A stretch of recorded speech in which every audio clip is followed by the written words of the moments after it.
And we are live. So far, we are footloose and glitch free. Wonderful. Man, we're getting the hang of this. This is great. So, welcome to another Sacred Heart Live from Eric's house. And yeah, it's good to see you all. Well, I guess I'm not seeing you, I'm just seeing Eric, but it's good to see you, Eric. It's good to see you, Father. Yeah. So, on today's episode, the question is, and it's been my question for a while now because I've been seeing mentions of it here and there and on parish schedule and whatnot. What is Parishstaq? That's the question. That is isn't the it? question, and that's the episode. So, Parishstaq, and that is why we're devoting a whole episode to it, is because it's something I'm super excited about. We, over the summer, actually early summer, were introduced to this software called Parishstaq at a conference. And, everybody's trying to sell you something at a conference, so you kind of look at it a little bit skeptically. But then the deeper that I looked into it, the more I realized there are so many good things happening at Sacred Heart, and so often the message just does not reach people as to what's happening and how they can plug into it. But also, there's so many good people at Sacred Heart that are just itching to help with something or join a group or to be part of a smaller community within our community. And we haven't really had the best ways of connecting people. Well, we had like 4 or 5 different pieces of software that we were using for different aspects of church ministry. So we had one thing for tracking people's sacramental progress. We had another one for just communications. We had another one for, and of course now I'm forgetting a few of them, for the website, and a different thing for streaming, a different thing for scheduling ministries. And it was getting kind of hectic because we didn't really have updated information on this one or this other one. And then we see that there's one thing that does all of that. And it kind of got us excited because it made us think, okay, our parish is already pretty dang great. I mean, if you ask me, it's the best parish. But, I'm biased. But how much better can it be? And so that's what we have been spending the last few months getting to know this new software, building it up for our parish, migrating a lot of the information that we had in the other ones into this new system. And what's down the road for us is we're going to have an all new website, and I'm very excited about, because that's the first place that a lot of people look when they think, maybe, I don't know what to do with my life. Those crazy Catholics, my grandma, she seemed to have a lot of peace, and she was Catholic, so I'll look at the local Catholic parish. If we have a website that's super never updated, and that might not be as pleasant to look at, sometimes people might look elsewhere. And so it's an evangelization tool, but also for our own parish to be able to know what's going on. And with that, especially for the parishioners, what I'm excited about is an app that isn't like the generic My Parish app that maybe we've had, but this is something that'll actually be able to bring parishioners together in smaller groups. For example, the women's group, or if we get the men's group going again, different Bible studies. Maybe we could have a parents group for CCD communications. We'll get a little bit more streamlined as well. So those are things that are down the road. But what we've already started as of this past weekend is online giving through Parishstaq. And that's what I wanted to talk about. I've already talked about a lot about the other stuff. But for this one, it's something that any time that I mention tithing or giving at Mass, you can almost hear the shifting in seats, like, I don't want to be guilted about money right now. That's not the point here. The point is that when we believe in something very strongly, we want to participate in that, whether it's through our time or our talents, but also very often our treasures, right? That is something that you can kind of follow your wallet to lead to your values sometimes. For me, I've heard sometimes that. I've heard that said. It says, if you ask somebody, what do you truly care about? what do you spend your money on, and Yeah. there tends to be a connection there. Yeah, sure.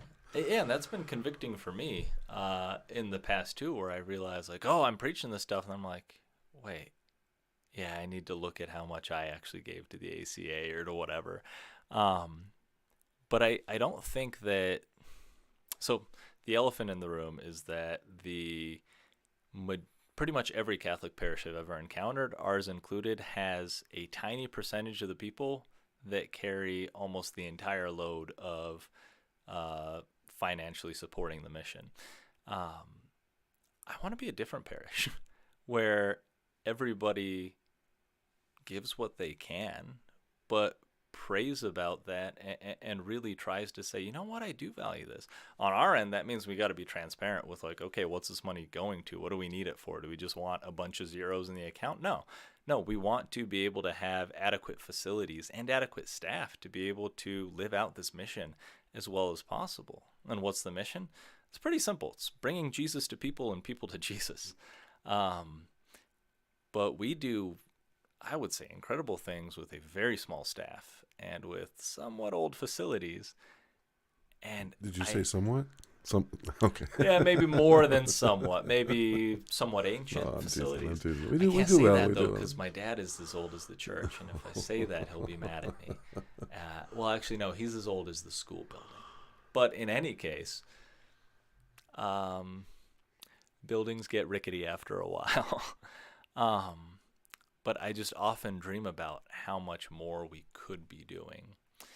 And I don't think people that don't really think about giving much are bad.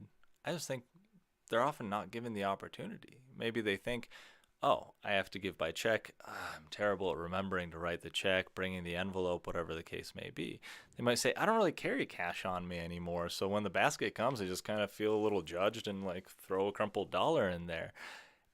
What happens at Mass is meant to be the symbolic offering. But the tithe, I want to make as easy for people as possible. And there's no set number, right? You hear in the Old Testament the 10% maxim.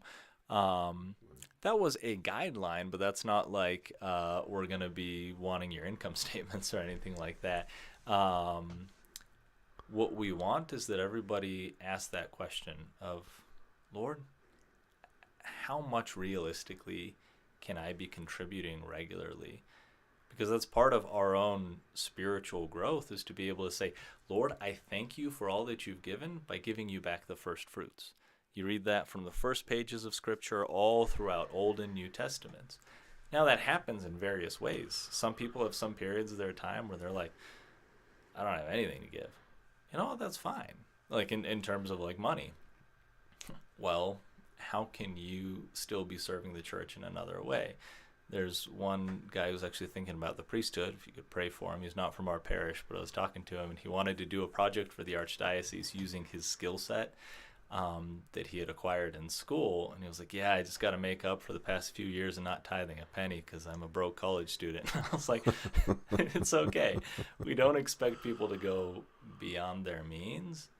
But I just want to make it as easy as possible for people to be intentional about their giving. And so with online giving, I really think that's the way, because you can, at the beginning or at a certain point, you could say, you know what, I can afford this amount per month or every week or every other week.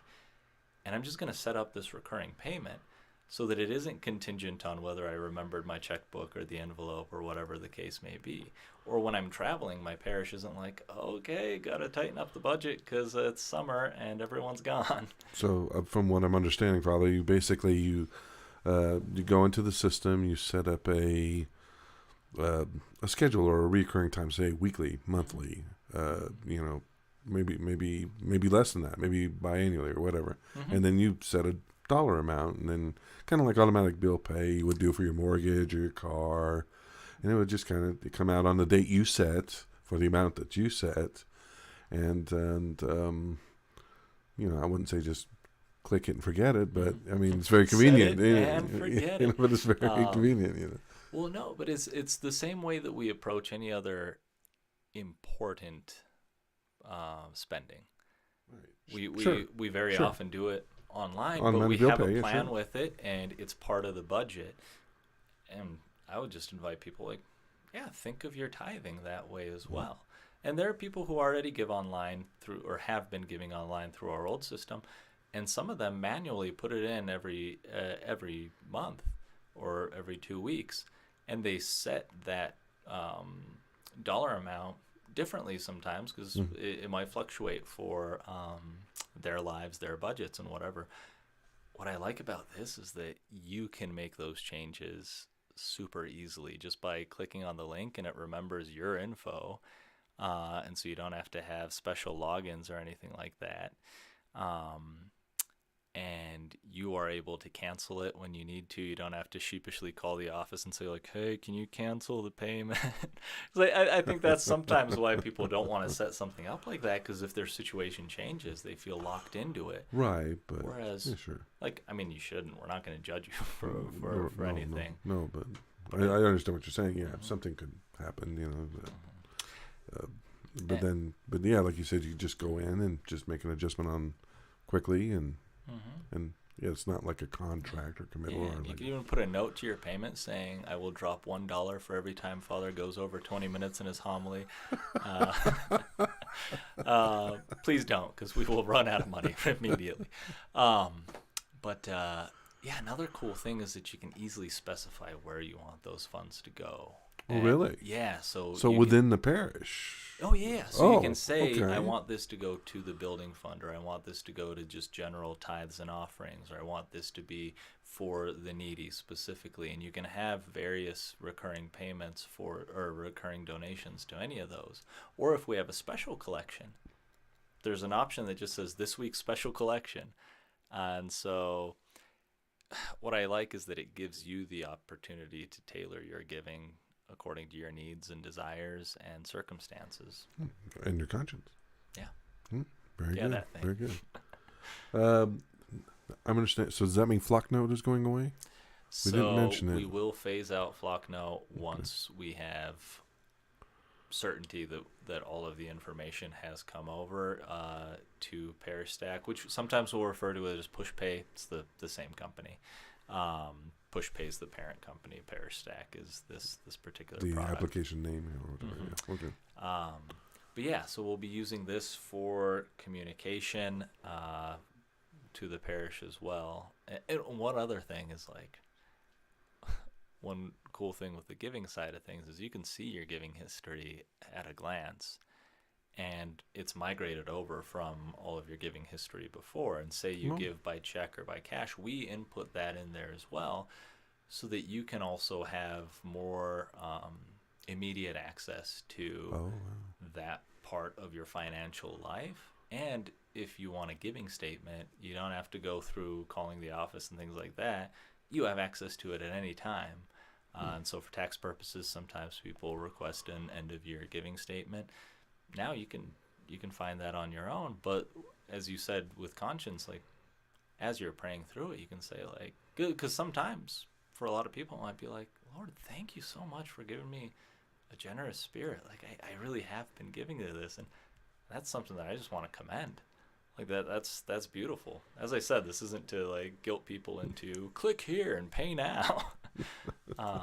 It's more to just make that invitation to have this be something intentional. All right. Yeah. I was about to say, so we got that. I don't have a copy of the announcements.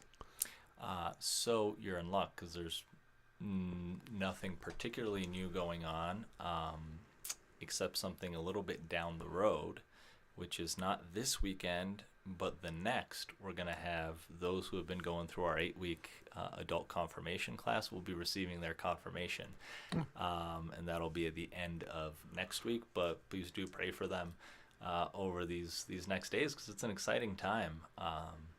And for some of them, they were a little bit nervous starting out, because they're like, I don't want people to know that I haven't been confirmed yet. But it was pretty much always for extenuating circumstances.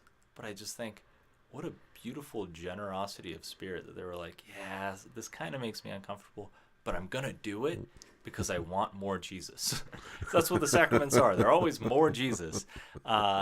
And so I commend these people, first of all, but secondarily, I ask you all pray for them because this is a big week for them. And to realize there's going to be a renewed outpouring of the Holy Spirit, and our parish is about to get that much holier. Yeah, I was 34 years old when I got confirmed, so I know exactly what they're going through. Exactly. Awesome. So I remember that. Yeah, it was, and I know, and I know it's not the ecclesiology is not right, but it's like, it's, I don't know, being confirmed, it's, I don't know, it feels like you're a full-fledged member of the club. You're card carrying at that point, I guess. I don't know.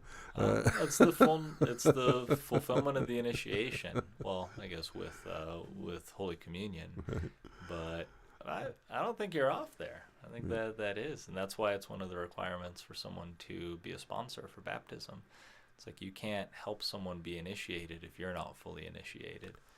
Speaking of baptism, we have a baptism class next Monday. On October 24th, yeah. Monday. 6 or 7? 6. 6. Okay. Yeah, so 6. That's the announcement. I think that's it. Anything else? So. Right. Big thank you to the people who put on the Rosary Rally, which was a beautiful time. Oh, I was in Albuquerque, and I was at Formations. Did that go well? Oh, it went well. Oh, yeah, awesome. Yep, and God showed up with just a little bit of wind, but not too much wind. It was a beautiful day. Wonderful. And we also had a liturgical ministers retreat before that in the morning for those who served in various ministries, and that was beautiful too, to just get to pray before the Lord and reflect on how people serve the liturgy. Very nice, very nice. All right, well, I guess if there's nothing else, I guess we'll call it an episode, and I think we actually pulled this one off glitch-free. I love it. And we love you. And so look forward to seeing you next week, or being with you kind of next week. Whatever. It's Sacred Heart Live. Everyone, God bless. Live from this place.